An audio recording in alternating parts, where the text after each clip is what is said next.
ফেসবুকে একজন লিখেছেন, অভ্র এক অদ্ভুত কুকুর। আমার ধারণা সে মানুষ হলে কবি হতো।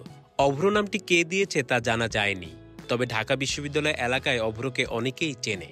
আমাদের টিএসসিতেই এই অভ্র কুকুরটা সবসময় থাকে। হ্যাঁ, আমি তাকে প্রায় দেখি টিএসসির আশেপাশে, বেশ মোটা-সোটা কুকুর। আমরা ভাবি যে এত মোটা কুকুর কিভাবে হয়। একটু আগে ডাকলাম, শুনে নাই, সবসময় শুনে না, সবসময় পাত্তা দেয় না। ওই যে বলে না, সেলিব্রিটি হইলে পাত্তা দেয় না, আর এরকম একটা হয়ে গেছে।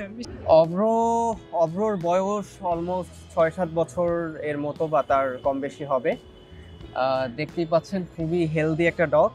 অভ্রকে বলা হয় ঢাকা ভার্সিটির টিএসসির সম্রাট, এই নামেই মূলত বেশি খ্যাতি লাভ করেছে সে।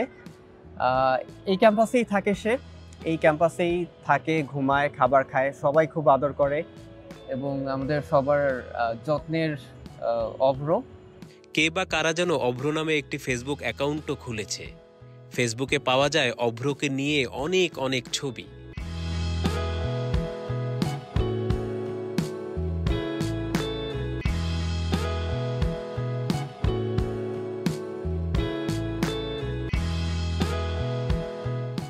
অভ্রর জনপ্রিয় হয়ে ওঠার পেছনে কী কারণ তা আপনিও টিএসসি এলাকায় গিয়ে জেনে নিতে পারেন।